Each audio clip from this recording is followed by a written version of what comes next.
The year is 1840, and in a small village nestled between dark forests and forgotten hills, there exists a cruelty that no one speaks of, but everyone practices.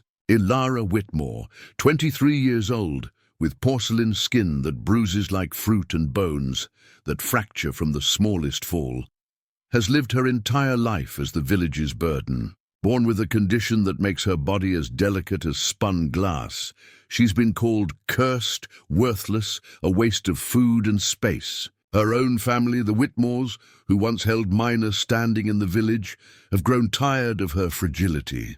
After her mother's death 3 years prior, her father remarried a woman who saw Elara as nothing more than dead weight. Tonight, on the coldest evening of October, they've made their decision. Elara stands in the town square with a small cloth bag containing a single dress, a wooden comb her mother gave her, and a piece of stale bread. Her father won't meet her eyes. Her stepmother's face is stone. The village elder declares her too weak to contribute, too expensive to maintain, and therefore cast out by unanimous decision. No one protests. No one even looks sad. Elara's hands tremble, not from fear, but from the weight of her own bag, and as she walks toward the forest edge, she knows she won't survive the night. The woods are forbidden for a reason. Wolves hunt there.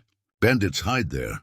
And something else, something the villagers whisper about only in daylight, lives in the ruins of Thornhaven Manor, 3 miles deep into those woods. They say a creature dwells there, something that was once a man, but has lived for centuries drinking blood and collecting the darkness. Elara doesn't care about the stories anymore. Death in the forest seems kinder than the slow starvation of being unwanted. She walks into the trees as the sun sets, and the last thing she hears from the village is the sound of the gate closing behind her.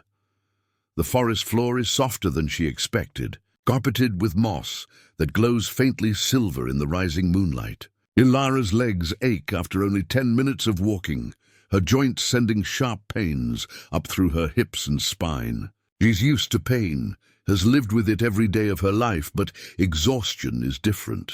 Exhaustion makes her careless.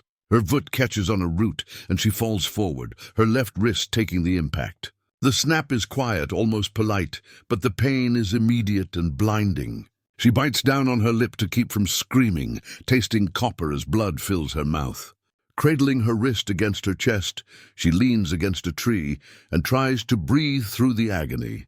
This is it, she thinks. This is how it ends. Not dramatically, not with fangs or claws, but with a simple fall that her body can't withstand. She closes her eyes and waits for the cold or the wolves or whatever finds her first. But what finds her is a voice, low and smooth as velvet pulled across skin.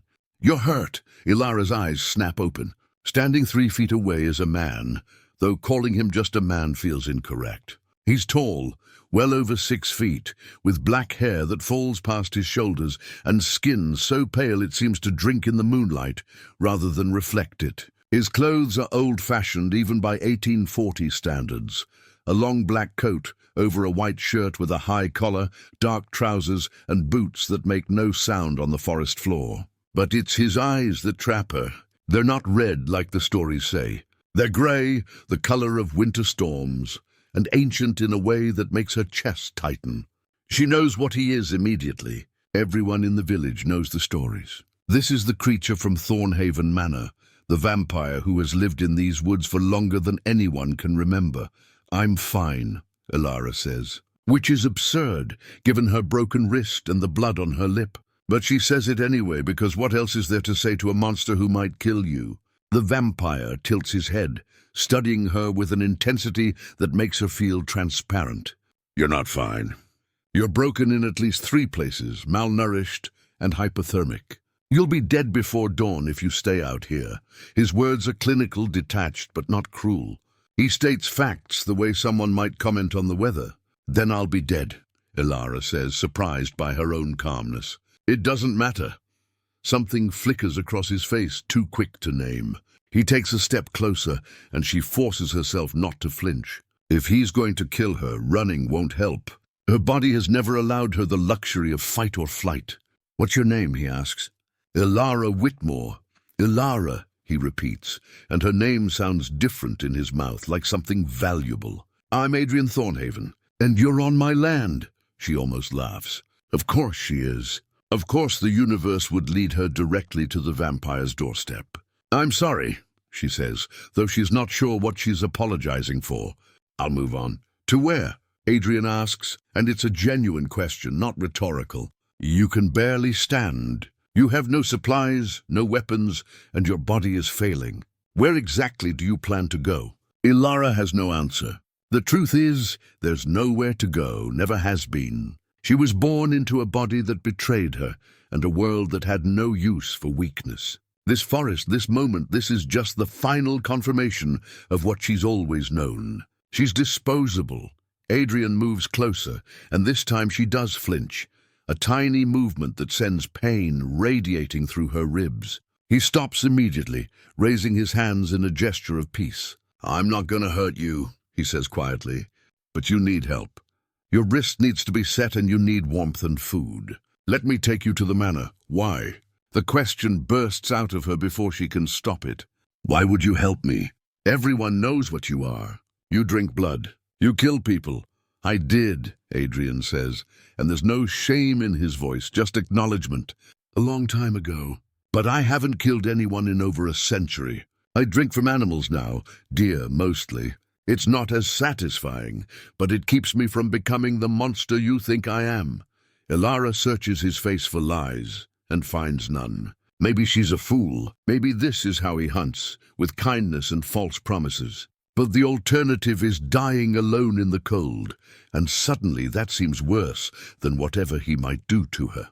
If I go with you, she says slowly, and you try to hurt me, I'll fight back. I might not be strong, but I'll fight. Adrian's lips curve into the smallest smile, sad and gentle. I would expect nothing less. Come, Elara Whitmore. Let me take you somewhere warm. He moves to pick her up and she tenses, but his touch is careful, almost reverent. He lifts her as if she weighs nothing, cradling her against his chest with her broken wrist protected between them. His body is cool but not cold, and she can't hear a heartbeat. As he carries her deeper into the forest, toward the ruins everyone fears, Elara realizes she's not afraid anymore. Maybe it's shock, maybe it's exhaustion, or maybe it's that for the first time in her life, someone is treating her like she's worth saving. The moon rises higher, full and bright, and Adrian Thornhaven walks through shadows that seem to bend away from him, carrying a broken girl toward an uncertain future that somehow feels less terrifying than the certain past she's left behind. Thornhaven Manor rises from the forest like a skeleton clawing its way out of the earth. Elara expected ruins, crumbling walls and broken windows, like the villagers described, but what she sees instead steals her breath. The manor is massive, 3 stories of dark stone with tall windows that glow with warm candlelight. Ivy climbs the eastern wall in thick ropes of green, and the gardens, though wild, are beautiful in their chaos. Roses bloom in impossible colors, white and deep purple and crimson, so dark it's nearly black. The path leading to the entrance is lined with lanterns that flicker to life as Adrian approaches, as if the house itself recognizes its master. It's not ruins, Elara whispers against his chest. Adrian's voice rumbles through her. The village sees what it expects to see. Fear makes people blind. I've lived here for 243 years. And in all that time, only 3 humans have seen Thornhaven as it truly is. You're the 4th. He carries her up the stone steps, and the front door swings open without him touching it. Inside, the manor is even more unexpected. The entrance hall has floors of polished dark wood, walls lined with paintings of landscapes and people from eras Elara doesn't recognize, and a grand staircase that curves upward into shadow. Candles burn in silver sconces, and a fire crackles in a room to the left. Everything is clean, well-maintained, as if an entire staff works here, though Elara sees no one. Do you live alone? She asks as Adrian carries her toward the firelight. I do now, he says, and something in his tone tells her there's a story there, one heavy with loss. He takes her into a library that makes her heart ache with longing. Books line every wall from floor to ceiling, thousands of them, more books than exist in the entire village. A fire burns in a massive fireplace, and near it sits a deep leather chair with a small table beside it. Adrian sets her down carefully in the chair, arranging cushions behind her back to support her spine. The warmth from the fire seeps into her bones immediately, and she realizes how close to freezing she'd been. Adrian kneels before her, bringing himself to her eye level, and gently takes her injured wrist in his hands. His touch is so careful, it almost makes her want to cry. No one has ever touched her like this, as if she's something precious rather than something broken. "This will hurt," he says, meeting her eyes. "I need to set the bone. Can you be brave for me?" Elara almost laughs. She's had bones break and reset wrong dozens of times because no doctor would waste supplies on her. She's lived with pain every single day. "Do it," she says. Adrian's fingers probe the break with precision, and then in one swift motion, he snaps the bone back into place. Pain whites out her vision, and she bites down hard on her lip again, reopening the cut from earlier. When the world comes back, Adrian is wrapping her wrist in clean white cloth, creating a splint with two thin pieces of wood. "You didn't scream," he observes, tying off the bandage. "Would it have mattered if I did?" Elara asks. Something dark crosses his face. "Everyone's screams matter," he says quietly. "Remember that." He stands and moves to a cabinet on the far wall, returning with a small brown bottle and a glass of water. "Laudanum," he explains. "It'll help with the pain. Just a few drops." Elara takes the medicine, feeling it burn down her throat and spread warmth through her chest. Within minutes, the sharp edges of pain begin to soften. Adrian disappears and returns with a tray containing bread that's actually fresh, cheese, sliced apples, and a bowl of warm soup that smells like herbs and chicken. Her hands shake as she eats, partially from hunger and partially from the surreal nature of this moment. She's sitting in a vampire's home, being fed and cared for, treated with more kindness than she's ever known from her own kind. "Why were you in the forest?" Adrian asks after she's eaten half the food. He sits in another chair across from her, his movements fluid and inhuman in their grace. Elara sets down her spoon, the laudanum making her tongue loose. "They cast me out. The village decided I was too much of a burden, too fragile, too expensive to keep alive. So they threw me away." She expects pity, but Adrian's expression hardens into something cold and furious. "They exiled you for being ill, for a condition you can't control?" "It's not just illness," Elara explains, surprised to find herself wanting him to understand. "I was born wrong. My bones break from small falls. My skin bruises if someone grabs me too hard. I can't work in the fields or carry heavy loads. I'm useless to them." "Useless," Adrian repeats, and the word sounds obscene in his mouth. "You're not useless. You're a person with a medical condition that requires accommodation. There's a difference." Elara has never heard anyone speak like this, as if her value isn't determined by her physical capabilities. "You sound like you're from a different world," she says softly. Adrian's smile is bitter. "I am. I was born in 1597. The world I knew is long dead. I've watched centuries pass, seen empires rise and fall, and I can tell you with certainty that humanity's cruelty toward those it deems weak is the one constant that never changes. It sickens me." He stands abruptly and walks to the window, looking out at the moonlit gardens. His reflection doesn't appear in the glass, just the room behind him, an empty space where he should be. "I've killed people, Elara. Hundreds of them, maybe thousands. I lost count after the first century. I told myself they deserved it, that I was a predator and they were prey, that it was simply nature. But the truth is, I killed because I was angry. Angry at God, angry at fate, angry at the disease that transformed me from a human into this thing. And then one night in 1739, I killed a girl who reminded me of my sister. She had the same laugh, the same way of tilting her head when she was confused. After I drained her, I sat with her body until sunrise, fully intending to let the sun turn me to ash. But I couldn't do it. I was too much of a coward. So instead, I made a different choice. I stopped hunting humans. I isolated myself here. And I've spent the last 100 years trying to atone for what I can never undo. The silence that follows is heavy with confession. Elara should be terrified. She's alone with a self-admitted murderer, a creature who could kill her without effort. But all she feels is a strange kinship, as if she's met someone who understands what it means to be cast out by the world. "Do you regret it?" she asks. "The killing?" Adrian turns from the window, and in the firelight his face looks almost human, vulnerable in a way she suspects he rarely allows. "Every single day."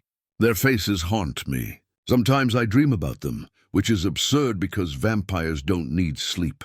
But I lie down anyway and close my eyes, and they're all there waiting, asking me why. I never have an answer." Elara sets down her empty bowl.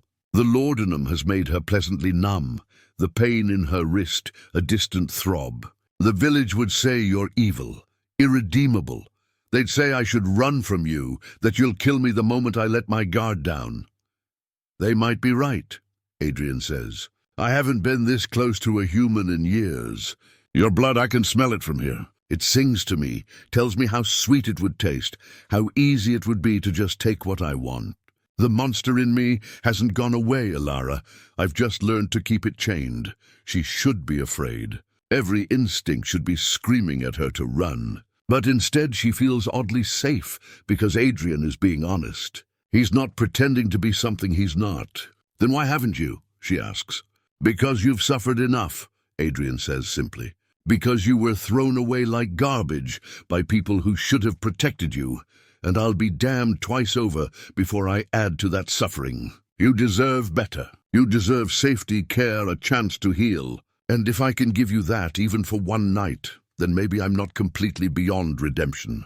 Tears prick at Elara's eyes, the first tears she's shed since her mother died. She's so tired of being strong, of pretending her bones don't ache and her heart doesn't break every time someone looks at her with disgust. Here, in this impossible place, with this impossible creature, she feels like she can finally stop pretending. "I don't want to go back," she whispers. "Ever, even if they'd take me, which they won't.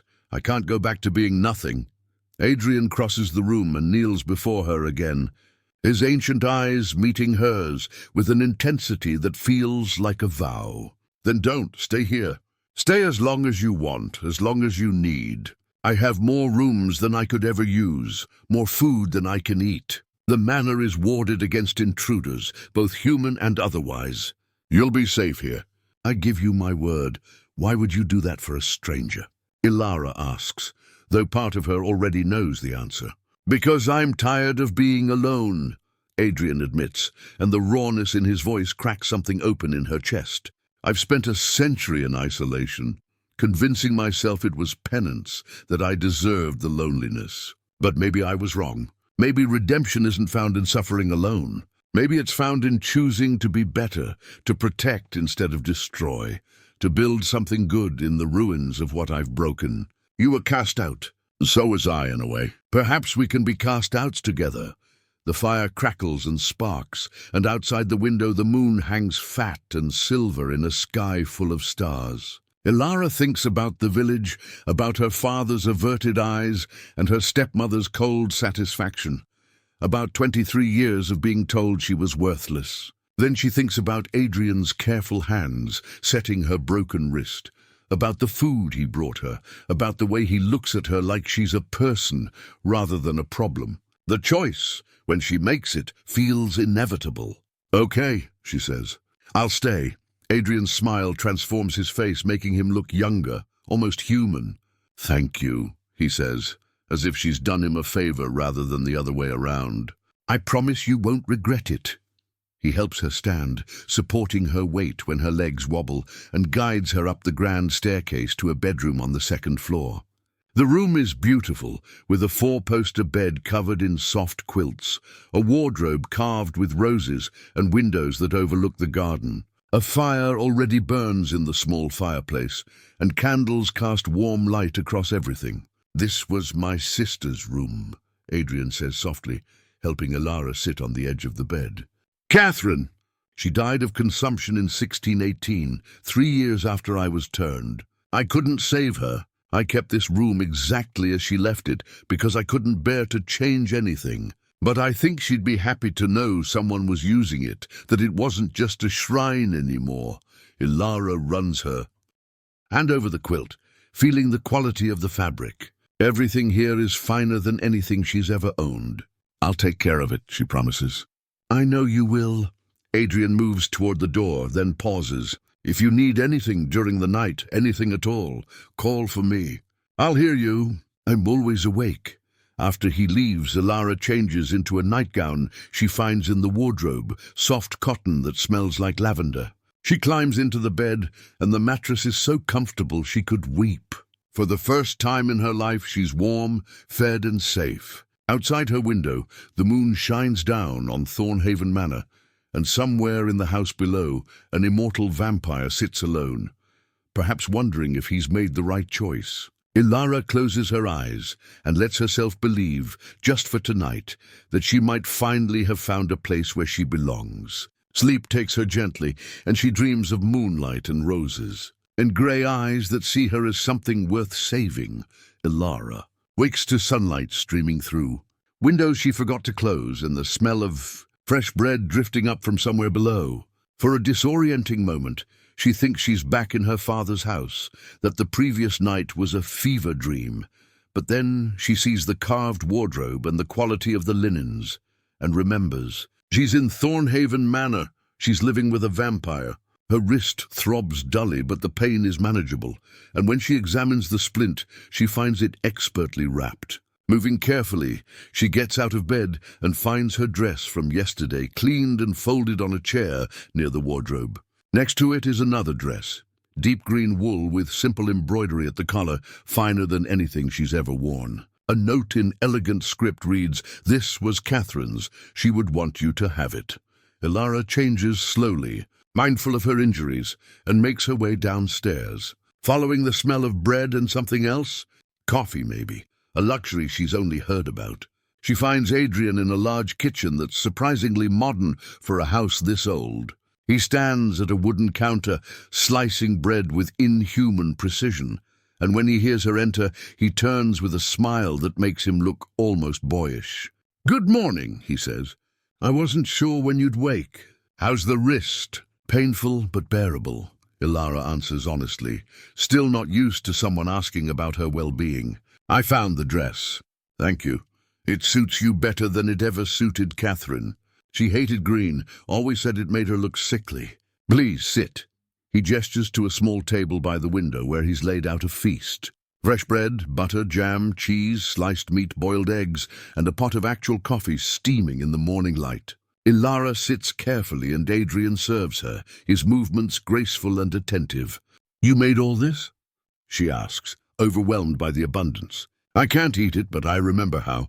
Cooking was one of the things I missed most in the early years. The smell of bread baking, the taste of ripe fruit, wine that wasn't blood. I taught myself to cook again about 50 years ago, just to have something to do with my hands. I'm glad I finally have someone to cook for." Elara eats slowly, savoring every bite while Adrian sits across from her, with a cup of something dark red in a glass. He catches her looking and raises it slightly. "Deer blood," he explains without embarrassment. "I hunt at night, drain what I need, and store the rest. It's not pleasant, but it keeps me from wanting human blood, mostly. The honesty should disturb her, but instead it reassures her. Adrian doesn't hide what he is, doesn't pretend to be human. There's something refreshing about that, after a lifetime of people hiding their cruelty behind polite words. "Can I ask you something?" Elara ventures between bites. "Anything. Last night you said you've been alone for a century, but this house is immaculate. The gardens are maintained. The fires were already lit. The food was ready." "How?" Adrian's expression turns melancholic. "Magic of a sort. When you live as long as I have, you learn things, develop abilities beyond the standard vampire gifts. I can manipulate objects from a distance, command fire, make the house respond to my needs. It's not true magic, more like an extension of will. The house and I have become connected over the centuries. It knows what I want before I do." He sets down his glass and leans forward. "But it's a poor substitute for companionship. Objects can't talk back, can't surprise you, can't make you laugh. I'd forgotten what it was like to have someone to cook for, someone to talk to who isn't a memory or a ghost. You've given me a gift, Elara, even if you don't realize it. Elara feels heat rise in her cheeks. No one has ever spoken to her like this, as if her mere presence has value. I don't understand why you're being so kind to me. We just met. I'm nothing special, just a girl who was thrown away. That's where you're wrong, Adrian says with quiet intensity. Do you know what I see when I look at you?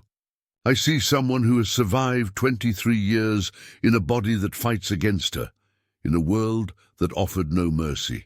I see someone who didn't scream when I set her broken bone, who walked into a forbidden forest knowing she might die rather than beg for scraps from people who despised her.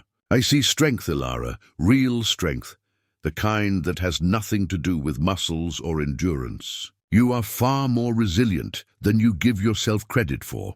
Tears well in Elara's eyes, and she blinks them away angrily. She's not used to kindness, doesn't know how to hold it without breaking. You barely know me, she whispers. Then let me know you, Adrian says. Stay here, heal, and let me know the person you are. I have nothing but time, and I would very much like to spend some of it learning who Elara Whitmore truly is, beneath all the pain and rejection. The offer hangs in the air between them, full of possibility and risk. Elara thinks about what staying means, living with a vampire, isolated from human society, dependent on the goodwill of an immortal creature who admits he still struggles with bloodlust. It should terrify her. Instead, it feels like the first real choice she's ever been offered. I'd like that too, she says finally. Getting to know you, I mean, if you'll teach me things. I never went to school. I can read a little but not well, and I'd like to learn about the world beyond the village. Would that be all right? Adrian's face lights up with something close to joy. All right? Elara, I have a library with over 3,000 books collected from across Europe over 2 centuries. I speak 6 languages, have studied history, philosophy, science, art, and music. Teaching you would be my absolute pleasure.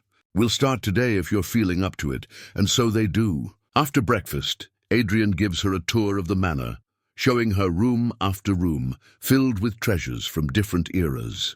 There's a music room with instruments she doesn't recognize, a conservatory with plants that bloom year-round, a gallery with paintings that make her breath catch, and the library. That magnificent library that seems to contain all the knowledge in the world. Adrian pulls books from shelves with careful reverence, showing her illustrated volumes on anatomy, astronomy, geography. He explains that the world is far larger than their small corner of England, describes countries across oceans, cities with buildings that touch the sky, cultures completely different from anything she's known. Elara listens with hungry attention, absorbing everything, asking questions that Adrian answers with patience and enthusiasm.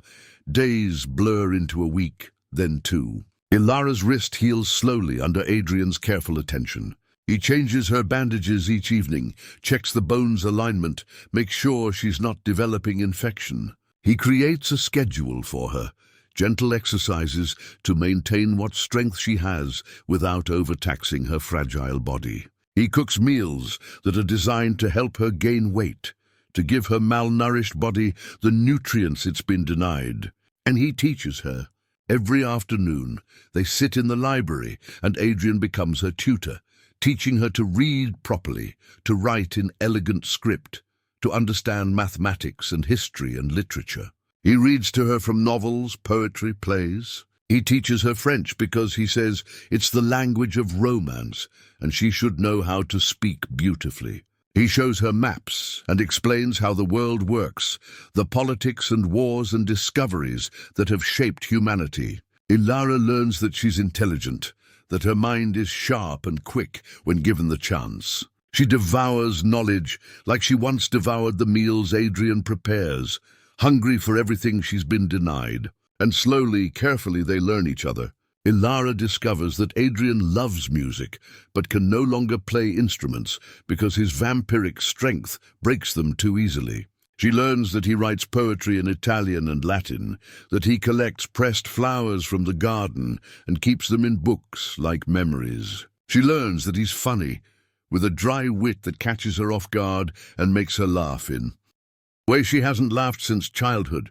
She learns that he's lonely in a way that goes deeper than mere solitude, that 200 years of isolation has carved hollows in him that echo with loss. Adrian learns that Elara has a gift for drawing, that when he gives her paper and charcoal, she can capture the garden in delicate lines and shadows. He learns that she's brave but doesn't see it, that she apologizes constantly for taking up space, for needing help, for existing. He learns that she has nightmares about the village, about her father's face when he turned away, about dying alone in the cold. He learns to listen for her breathing at night, to know when the nightmares come. And sometimes he stands outside her door until her breathing calms. A silent guardian she doesn't know she has. One evening, nearly a month after Elara arrived, they sit in the library after lessons. Rain drums against the windows and the fire burns low. Elara is curled in her favorite chair, a book of poetry in her lap, and Adrian sits across from her, watching her with an expression she's started to recognize. It's the look he gets when he's thinking something he won't say, when he's holding back words that might be too much, too soon. "What is it?" Elara asks, setting down her book. "You've been staring at me for 10 minutes. Adrian smiles, caught. "I was just thinking how different you look now compared to when I found you. You've gained weight, your color is better, and you smile more. You look healthy, happy even." "I am happy," Elara admits, and realizes it's true. "Happier than I've ever been." "Is that strange? I'm living in a haunted manor with a vampire, completely cut off from human society, and I've never felt more alive." "What does that say about me?" "It says you've found a place where you're valued," Adrian says quietly. "Where you're safe." There's nothing strange about that. He stands and walks to the window, looking out at the rain-soaked garden. "Elara, I need to tell you something. You've been here a month now, and I know I said you could stay as long as you wanted, but I need you to understand what that means. If you stay, you'll be choosing isolation. The village will never take you back, and even if they would, they'd never accept that you lived with me. You'll be giving up any chance at a normal life, at marriage, children, growing old, surrounded by your own kind. I don't want you to wake up one day and resent me for the life you sacrificed." Elara sets down her poetry and walks to stand beside him, careful of her still healing body. Outside, lightning flashes across the sky, illuminating the garden in brief, brilliant light. "Adrian, I need you to understand something. The life you're describing, the normal life, I never had access to that. No man would marry me. My body can't safely carry children, and I was never surrounded by my own kind, because my own kind rejected me. You're not taking anything from me. You're giving me everything. Knowledge, safety, kindness, purpose. You're teaching me that I have value. How could I possibly resent that?" Adrian turns to face her, and in the dim light his eyes seem to glow faintly. "What if I want more than just your gratitude?" he asks, his voice rough with something that might be fear. "What if I've come to care for you in ways that go beyond teacher and student, beyond host and guest? What if I look at you and see not just someone I'm helping, but someone I'm falling in love with? Would that change things?" Elara's heart stutters in her chest. She's thought about this, late at night when she can't sleep, wondered if the way Adrian looks at her means what she hopes it means. But hearing him say it out loud is different, makes it real and terrifying and wonderful all at once. "I'm human," she says, not an objection but a statement of fact. "I'll age and die while you stay exactly as you are. In 20 years I'll be old and you'll still look 25. In 40 years I'll be dead and you'll still be here alone again. Loving me is choosing to lose me." "I know," Adrian says, and there's such pain in his voice that Elara wants to hold him, this immortal creature who has seen centuries pass. "I've thought about it endlessly. But here's the truth, Elara. I've lived for 243 years. I've seen empires fall, watched generations be born and die, lost everyone I ever cared about to time or violence.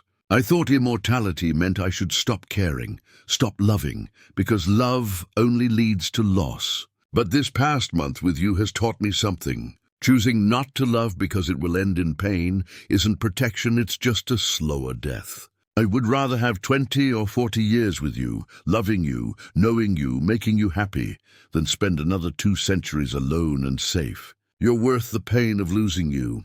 You're worth everything.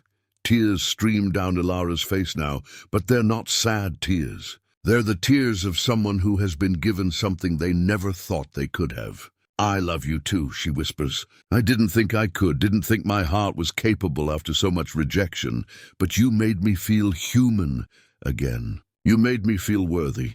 I don't care that you're a vampire or that we only have limited time. I want to spend whatever time I have with you. Adrian reaches out slowly, giving her time to pull away, and cups her face in his cool hands. May I kiss you? He asks, and the fact that he asks, that he gives her the choice, makes her love him even more. Yes, Elara breathes. Please, yes. Adrian kisses her with a gentleness that belies his supernatural strength, his lips soft against hers, his hands careful in her hair. The kiss tastes like rain and smoke and something wild, and when they pull apart, Elara is breathless, dizzy with joy and desire and the simple miracle of being wanted. They stand together by the window, holding each other while the storm rages outside and the fire burns low. Two outcasts who found each other in the darkness and decided to build something beautiful from their combined broken pieces. Adrian presses his forehead to hers and makes a promise. I will love you for as long as you let me. I will keep you safe, teach you everything I know, and spend every moment making sure you know how precious you are. I will build you a home here, not just in this manor, but in my heart. This I swear by moonlight and by whatever soul I have left. Elara makes her own promise in return. I will stay with you, learn from you, and love you with everything I am.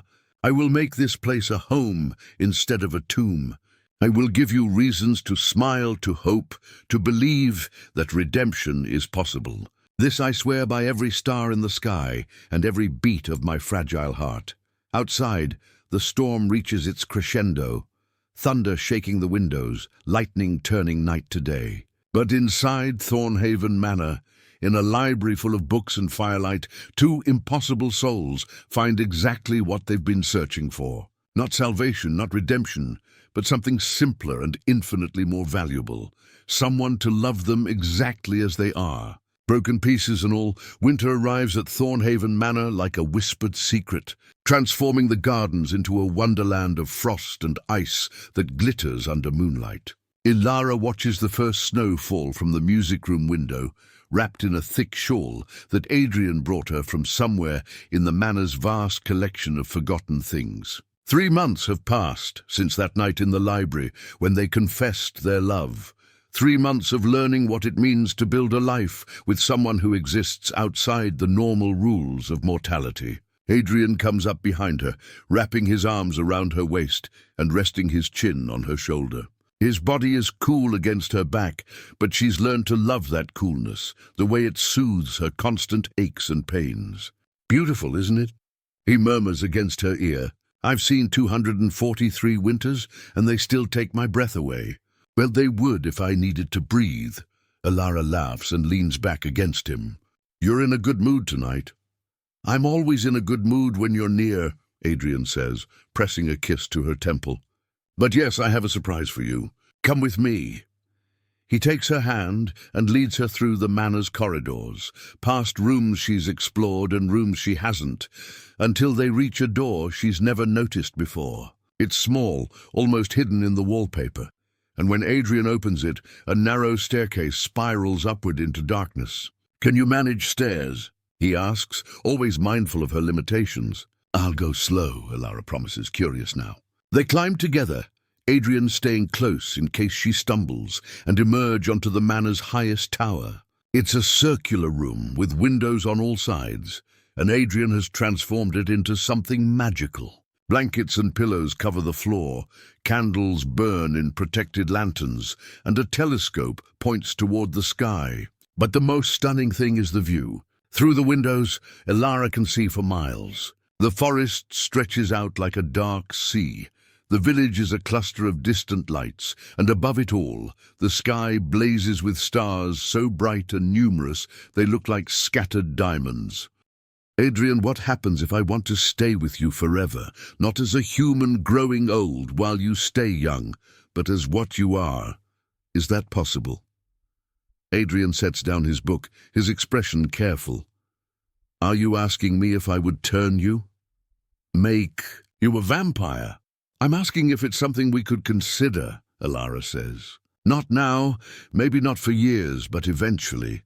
I love this life we have. I love you. The thought of leaving you, of dying and forcing you to be alone again, it breaks my heart. If there's a way for us to have forever, shouldn't we at least talk about it? Adrian is quiet for a long moment, and when he speaks, his voice is heavy with centuries of experience. Elara, becoming a vampire isn't a gift, it's a curse. You would have to die, truly die, and wake up as something other than human. You'd have to drink blood to survive. You'd never see the sun again, never taste food, never age or change. Everyone you might have known from your human life would grow old and die while you remained. And there's the bloodlust, the constant hunger, the way human blood calls to you, the struggle to remain civilized when every instinct screams at you to hunt and kill. I wouldn't wish this existence on anyone, least of all on you. But you've managed, Elara argues. You've lived for over 2 centuries without killing anyone for the last 100 years. You've built a life, found peace. Why couldn't I do the same, especially with you to guide me? Because you're good, Elara, Adrian says with quiet intensity. You're fundamentally beautifully good in a way I never was, even as a human. Becoming a vampire could change that. The transformation does things to your soul, twists it, makes you capable of atrocities you never imagined. I don't want to risk that. I don't want to watch you become a monster and know I'm the one who made you that way. Tears prick at Elara's eyes, but she doesn't look away. Then what do we do? I grow old and die, and you go back to being alone? That's not a better option, Adrian. That's just slow torture for both of us. I know, Adrian says, and he sounds utterly defeated. I think about it constantly. I lie beside you at night and count your heartbeats and think about how one day those beats will stop and I'll have to go on without you. It's agony. But the alternative, turning you and potentially destroying the person I love most in this world, that's worse. I'm trapped between 2 unbearable choices, and I don't know which one would hurt less. They sit in silence, the weight of impossible decisions pressing down on them. Outside, wind howls through the trees and snow falls heavy and thick. The fire crackles, and somewhere in the manor a door closes, but neither of them moves. Finally, Elara speaks. Then let's make a deal. We won't decide anything now. We'll live our lives, love each other, and if in 20 or 30 years I still want to be turned, if I've seen enough of human life to know what I'd be giving up and I still choose you, then we'll revisit this conversation. But for now, let's just be happy with what we have. Can we do that? Adrian pulls her into his arms, holding her so tightly she can barely breathe. Yes, he says against her hair. Yes, we can do that. Thank you for not forcing a decision I'm not ready to make. Thank you for loving me enough to worry about my soul, Elara replies.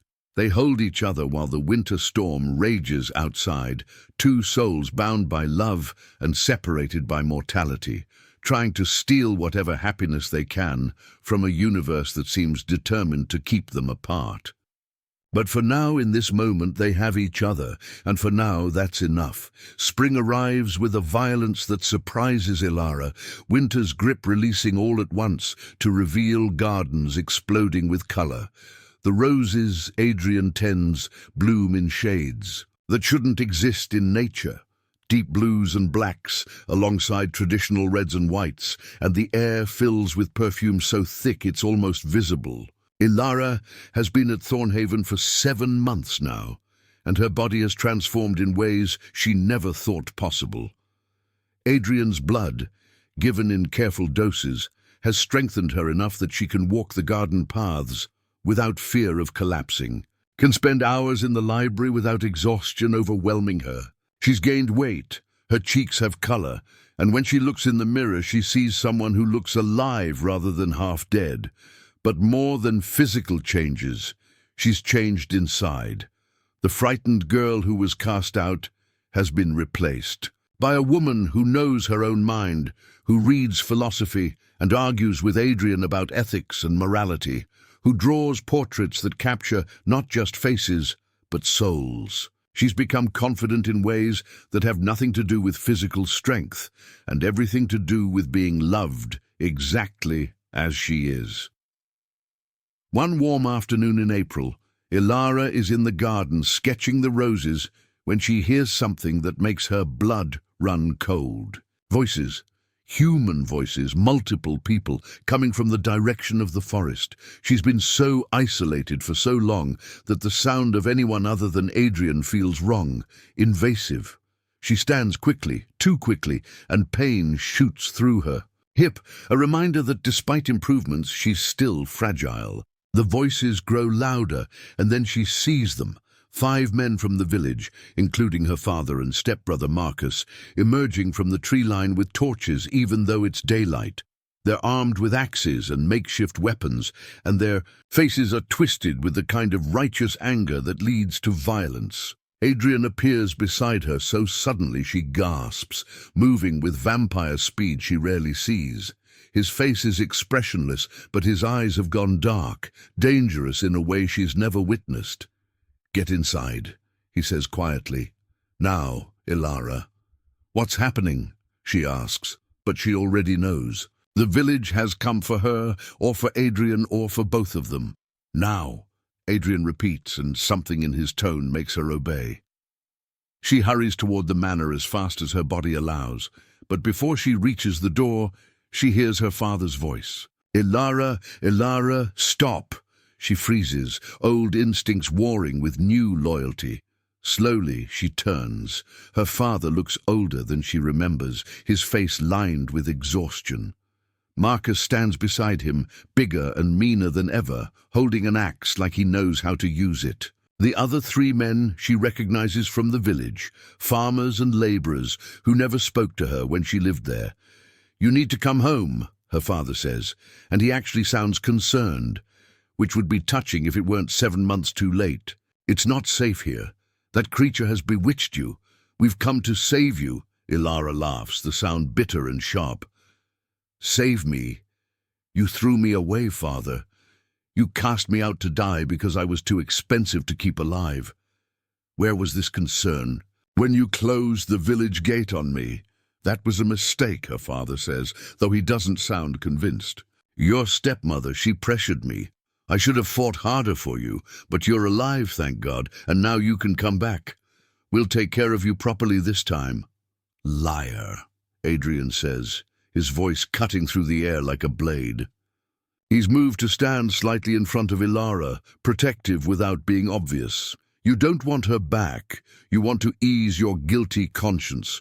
Or perhaps the real reason is that spring planting has started and you need extra hands, and someone remembered that Elara, despite her condition, could still sew and cook and make herself useful in ways that don't require physical strength. "Which is it?" Marcus steps forward, raising his axe. "Shut your mouth, demon. We're taking Elara home whether you like it or not. And then we're burning this cursed place to the ground."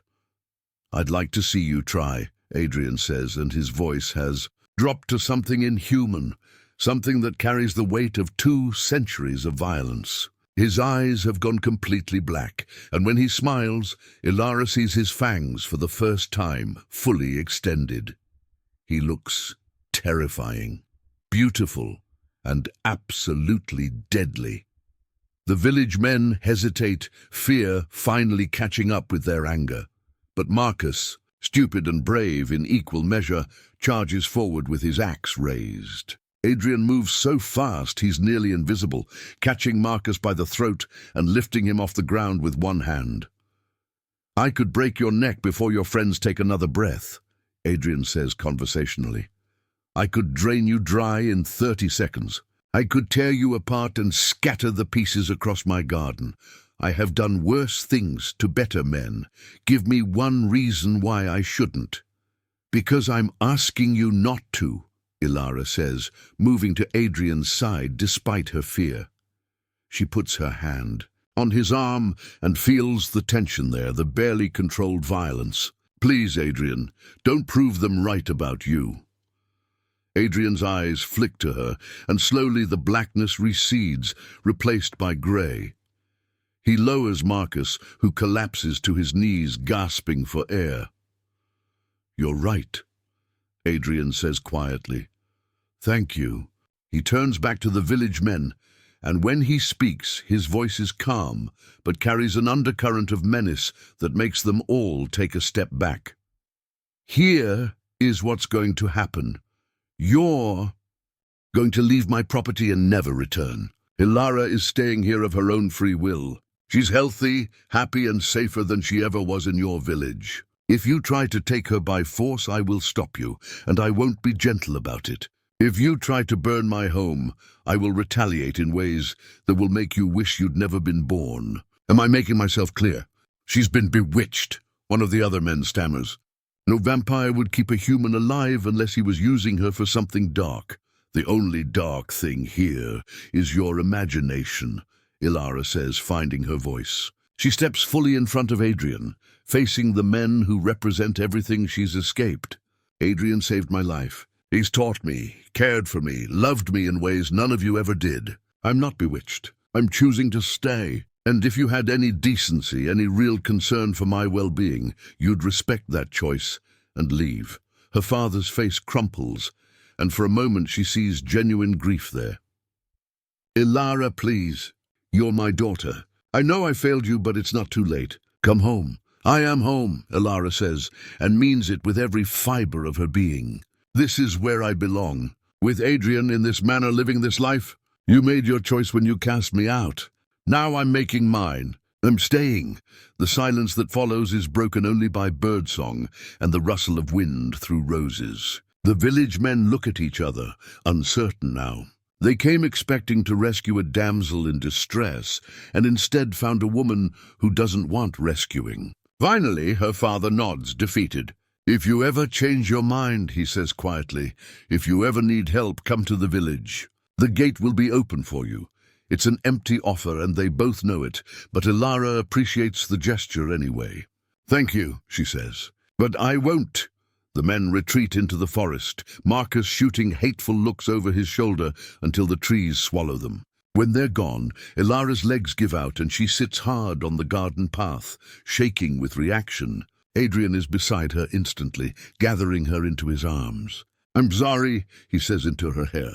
I'm so sorry. I knew this might happen, that someone would come looking eventually. I should have prepared you better. You did nothing wrong, Elara says fiercely.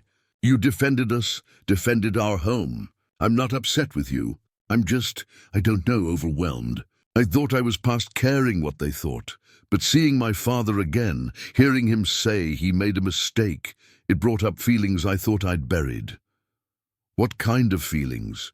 Adrian asks gently. Anger mostly, Elara admits.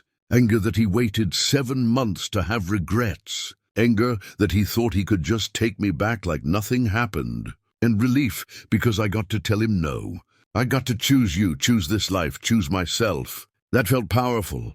Adrian holds her while the sun moves across the sky and shadows lengthen. I was terrified, he confesses. When I saw them with weapons, when your brother charged me, I felt the monster wake up.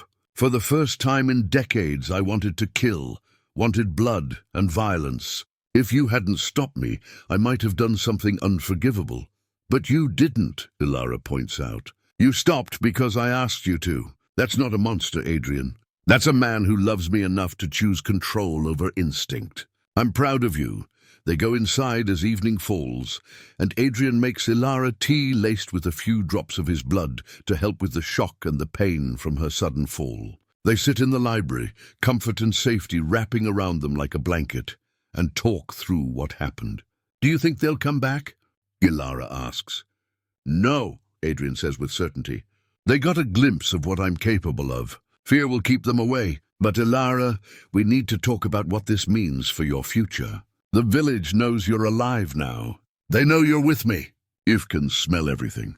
Earth and roses and decay and life all mixed together. She can hear the forest, every creature moving through the underbrush, every owl hunting, every rabbit hiding. The world is so much fuller than she ever imagined, so much richer and more complex. The deer gather near a stream about a mile north, Adrian says, taking her hand. His touch, which used to feel cool against her human warmth, now feels perfectly matched to her own temperature. We'll go slowly. I need you to follow my lead and listen to my instructions. The first hunt is the most dangerous, because the hunger can override everything else. Do you understand? I understand, Elara says, though she's not sure she does. The hunger is growing stronger with each passing moment, and underneath it is something else. Something wild and feral that whispers she doesn't need Adrian's careful lessons. She just needs to run and catch and feed. Adrian seems to sense her struggle because he stops and takes both her hands, forcing her to meet his eyes. Elara, listen to me. I know the monster is calling to you. I know it's promising power and satisfaction if you just let go. But you are not the monster. You are Elara Whitmore, the woman who survived being cast out, who chose to learn instead of give up, who made me remember what it means to be more than just a predator. That person is still in there. Hold on to her. Don't let the hunger define you. His words cut through the red haze of hunger, giving her something to anchor to. She takes a breath she doesn't need and nods. Okay, I'm ready. They move through the forest with supernatural speed, covering ground that would have taken Elara hours as a human. She revels in the strength of her body, the way she can leap over fallen logs and duck under branches without thought or effort. This is what it feels like to be unbroken, to have a body that works the way it should. It's glorious. The stream appears ahead, moonlight glinting off moving water, and Elara smells the deer before she sees them. 3 of them, drinking at the water's edge, unaware of the predators approaching. The hunger roars to life with such intensity that Elara's fangs extend involuntarily, sharp and ready. Slowly, Adrian murmurs beside her. Choose the one in the back, the buck. He's older, at the end of his natural life anyway. Move downwind so he doesn't catch your scent, then strike fast. Bite the neck, drink what you need, and release him before you take too much. We're not trying to kill, just feed. Can you do that? Elara nods, not trusting her voice. She moves as Adrian instructed, circling around until she's downwind of the buck. Every instinct is screaming at her to rush forward, to take and take and take until the hunger is satisfied. But she thinks about Adrian's words, about holding on to who she is, and she forces herself to move with control. The buck lifts his head, sensing something wrong, but by then Elara is already moving. She's across the distance in a heartbeat, her new speed carrying her faster than thought, and her fangs sink into the buck's neck before her conscious mind has even registered the action. The first swallow of fresh blood is revelation. It's not food, it's life itself pouring into her, warm and vital and intoxicating. She can taste the deer's experiences in its blood, feel its memories of running through forests and escaping wolves. The hunger, which has been a constant burn since she woke, begins to ease, replaced by a satisfaction so profound it's almost euphoric. But underneath the euphoria is danger.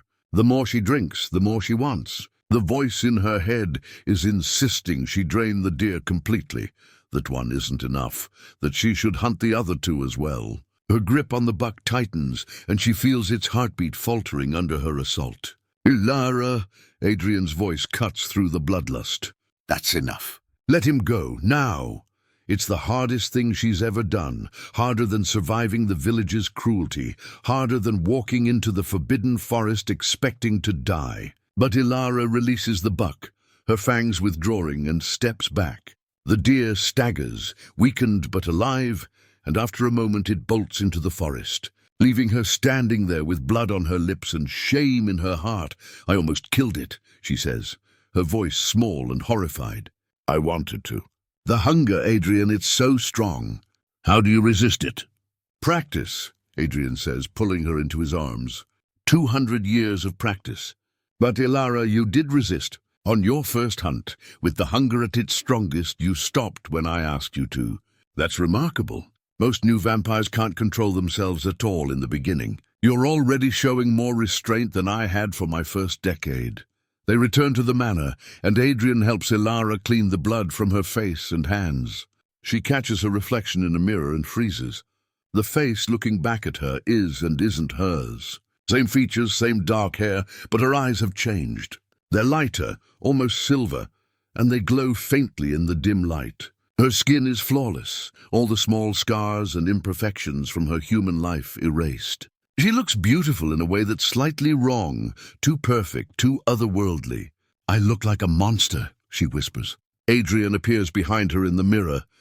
Or rather doesn't appear, his reflection still absent. "You look like someone who survived death and came back stronger," he corrects. "You look like my Elara, just transformed. The external changes don't alter who you are inside, unless you let them." Over the following weeks, Elara learns what it means to be a vampire. Adrian teaches her control, taking her hunting every few days until she can feed without the bloodlust overwhelming her. He teaches her to use her new strength carefully after she accidentally breaks 3 doorknobs and shatters a teacup just by gripping it too hard. He explains the limitations that come with their nature. They can't enter homes without invitation. Religious symbols don't hurt them, that's a myth. But running water makes them uncomfortable, and they can't cross it easily. Sunlight is fatal, burning them to ash in minutes. Wooden stakes through the heart will kill them, as will decapitation or fire. "We're not invincible," Adrian says one evening as they sit in the library. "We're stronger and faster than humans. We heal quickly from most injuries, and we can live forever if we're careful. But we can be killed, and we have to be vigilant. The world is full of people who hunt creatures like us, and arrogance has destroyed more vampires than any hunter ever has." Elara absorbs everything, learning to navigate her new existence. But there are losses too, and they hit her harder than she expected. She can't enjoy food anymore. Everything tastes like ash except blood. She misses the simple pleasure of fresh bread, of fruit, of the meals Adrian used to cook for her. She can't see the sunrise. Her tower room, which she loved for its view of the dawn, is now a place she has to abandon before the sun crests the horizon. She watches one sunset, carefully timing it to return inside before the sun rises, and she cries for the loss of daylight, for never being able to feel the sun's warmth on her face again. "I know," Adrian says, holding her while she grieves. "I miss it too. The sun was the first thing I mourned when I was turned. But we have the moon and the stars, Elara. We have the night in all its beauty. It's different, but it's not less. You'll learn to love the darkness the way you love the light. He's right, though it takes time." Elara begins to appreciate the night, to see beauty in shadows and moonlight. She discovers that her senses are so acute that nighttime is as clear as day used to be, just painted in different colors. She learns to hunt by starlight, to read by candlelight, to find joy in the quiet hours when the world sleeps. But the hardest adjustment is the isolation. As a human, Elara was isolated by circumstance and cruelty. As a vampire, she's isolated by nature. She can never return to human society, can never have friends who don't know what she is, can never be part of the world she came from. Sometimes, in moments of weakness, she wonders if she made the right choice. If an eternity of isolation, even with Adrian beside her, is really better than the peace of human death. Adrian seems to sense these doubts because one night, about 2 months after her transformation, he takes her hand and leads her to the ballroom. The room has been transformed with hundreds of candles, and music plays from somewhere, a haunting melody that sounds like it's coming from the walls themselves. "Dance with me," Adrian says, offering his hand. "Like we used to when you were human, but better now because you're strong enough to dance all night without tiring." They dance, and Elara realizes what she's gained is more than what she's lost. As a human, she had to be careful with every movement, had to stop when the pain became too much. Now she can spin and leap and move with a freedom she never imagined. Adrian lifts her and she's weightless in his arms, and when he sets her down, she's laughing with pure joy. "This is why I chose it," she says breathlessly, even though she doesn't need breath. Not to avoid death, but to have this. To have forever with you, to be strong enough to dance, to see the world through new eyes. I don't regret it, Adrian. Not for a moment. Good, Adrian says, pulling her close. Because I was terrified I'd stolen your humanity, and you'd hate me for it eventually. But you're still you, Elara. Still curious and kind and brave. The transformation didn't change the things that matter. It just gave you the strength to fully be yourself. They dance until dawn, forces them inside, and as they retreat to Adrian's room to sleep away the daylight hours, Elara realizes something profound. She spent her entire human life being told she was broken, that her body was wrong, that she was less than others because of her fragility. But the truth is, her body was never the problem. The problem was a world that had no space for people who were different, that measured worth by physical capability alone. Now she has a body that works, that's strong and capable and whole, and the joy of that is indescribable. But even if she were still fragile, even if she'd remained human and died young, she would have had value. Adrian taught her that. He loved her when she was at her weakest, saw worth in her when everyone else saw burden. That's the real gift he gave her, not immortality, but the understanding that she was always enough, exactly as she was. As sleep claims her, Elara's last thought is gratitude. For Adrian, for this second life, for the chance to be both strong and herself. Tomorrow night when she wakes, she'll hunt and learn and love. She'll read more books, draw more pictures, explore more of the world Adrian has promised to show her. She'll live, truly live, in ways she never could as a human. And she'll do it all with Adrian beside her. Two immortals building a forever from the broken pieces of their separate pasts. 5 years pass, like a dream made of moonlight and blood, and love deeper than Elara thought possible. The world beyond Thornhaven Manor changes. 1841 becomes 1846, but inside their sanctuary time moves differently. Measured not in years, but in moments of quiet joy and shared discovery. Elara has become everything Adrian hoped she would. A vampire who retained her humanity, who feeds without killing, who uses her immortality to learn and grow rather than destroy. She's read thousands of books, learned 4 languages, and her drawings have evolved into paintings that capture not just images, but emotions. The tower room is now her studio, filled with canvases depicting the night in all its terrible beauty. Adrian has changed, too, in subtle ways that Elara notices because she knows him so completely. He smiles more, laughs easier, seems lighter somehow, as if her presence has lifted a weight he carried for centuries. They've fallen into rhythms that feel like marriage, like partnership, like two souls who were always meant to find each other across the gap of mortality and time. But tonight, as autumn arrives again and leaves turn colors they can perceive in shades humans never see, something shifts. Elara wakes from her daylight sleep with a strange heaviness in her chest. Not physical, but emotional, as if the universe is trying to tell her something. She finds Adrian in the library, as she often does, but instead of reading, he's staring out the window at the garden where the last roses of the season are blooming. "Adrian," she says softly, and when he turns, she sees something in his face that frightens her. Grief deep and old and crushing. "I need to tell you something," he says, his voice rough. "Something I should have told you years ago, but I was afraid. Afraid of losing you, afraid of being alone again. But you deserve the truth, and I can't keep it from you any longer." Elara sits down, her immortal heart that doesn't beat somehow still managing to feel like it's clenching. "Tell me!" Adrian takes a breath he doesn't need and begins. "When I turned you, when I gave you my blood and drained you and brought you back as a vampire, I told you it was the only way to save you, that your heart was failing and you would die without the transformation. That was true, but it wasn't the complete truth." He moves to sit across from her, his hands trembling slightly. "Elara, your condition as a human, it was getting worse. My blood helped for a while, but it was just delaying the inevitable. I knew, probably 6 months before your heart failed, that you were dying. I could hear it in your heartbeat, smell it in your blood. You had maybe a year left, possibly less. And I didn't tell you because I was selfish and terrified and desperate to keep you with me. Elara feels like the floor has dropped away beneath her. You knew I was dying. For 6 months you knew and said nothing. Yes, Adrian admits, and there are tears on his face now. I told myself I was waiting for the right time, that I needed to prepare you, but the truth is I was a coward. I was afraid.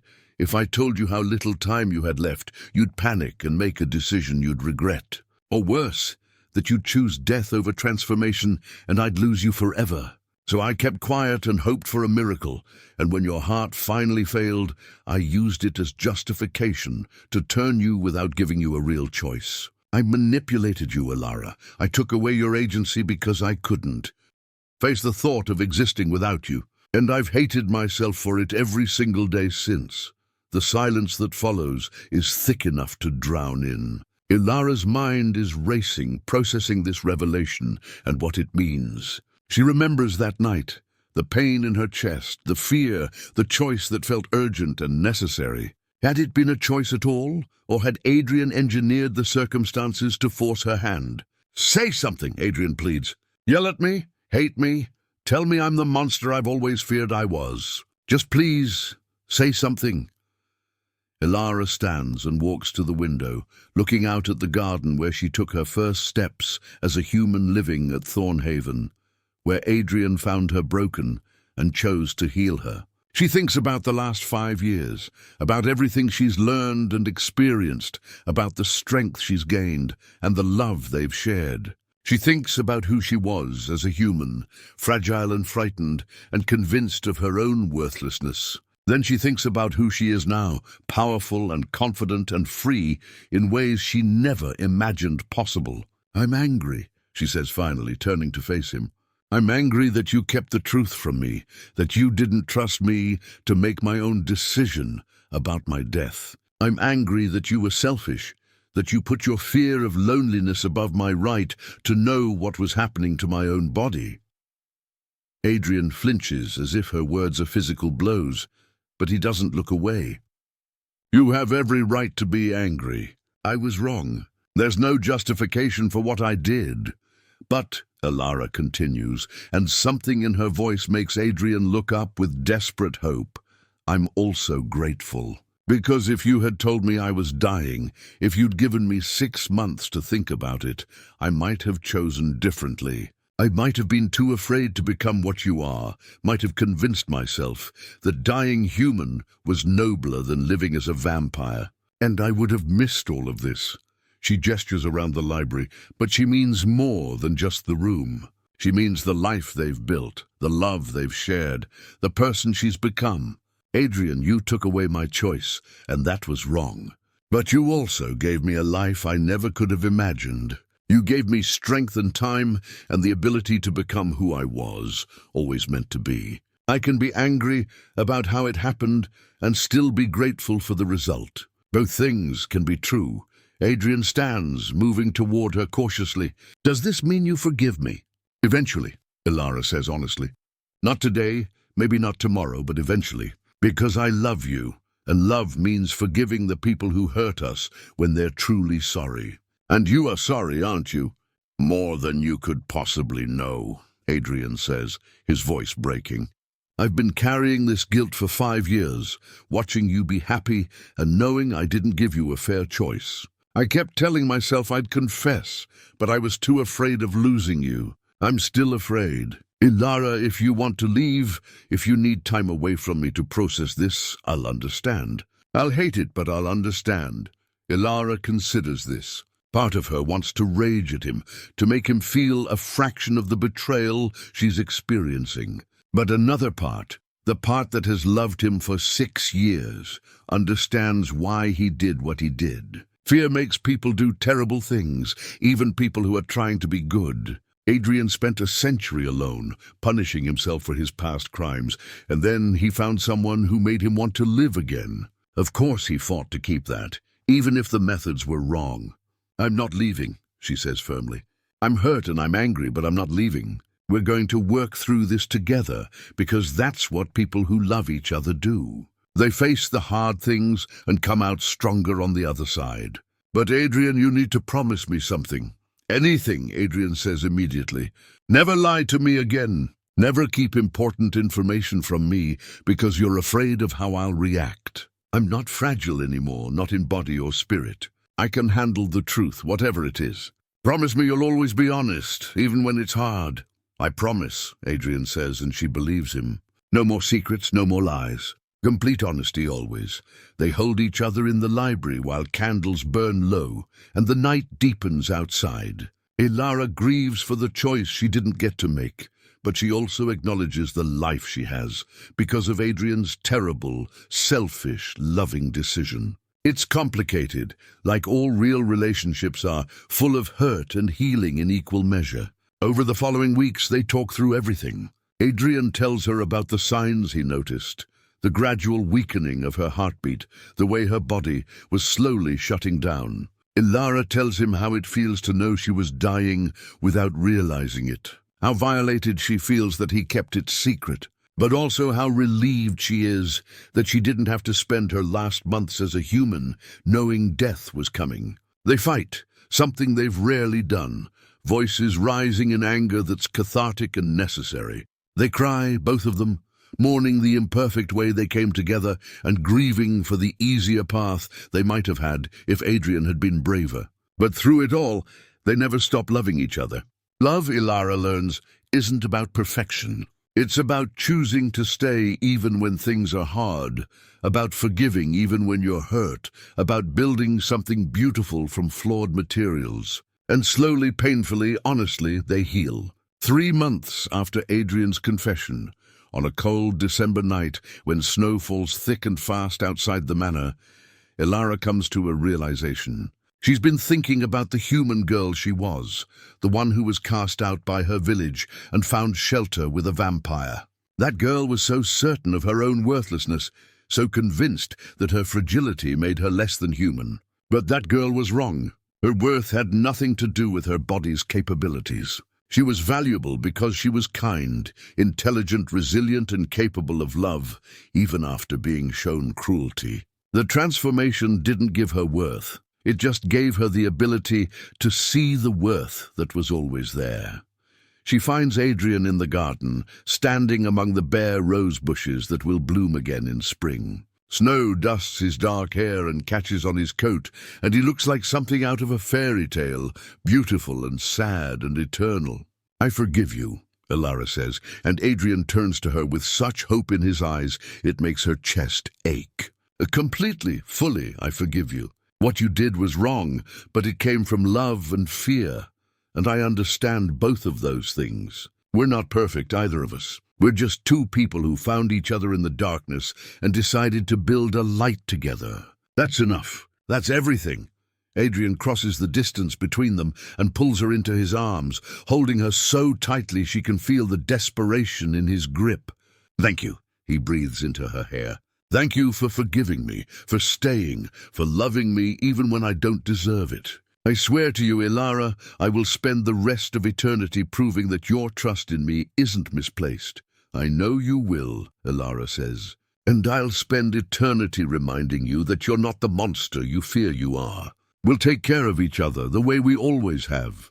They stand together in the falling snow, two immortals who have been given the rarest gift, time enough to love each other properly, to make mistakes and repair them, to grow and change and become better versions of themselves. The village that cast Elara out is still there beyond the forest, its people living and dying in their normal human spans, never knowing what became of the fragile girl they threw away.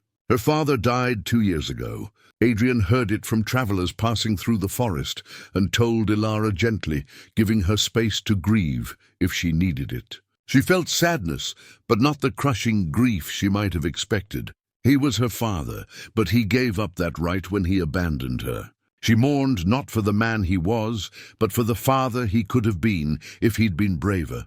Marcus and her stepmother still live in the village, their lives small and mean and limited in ways Elara no longer envies or resents. They made their choices just as she made hers. Sometimes, on clear nights when she's hunting in the forest, Elara sees the village lights in the distance and feels a pang of something. Not regret exactly, but a recognition of the path not taken.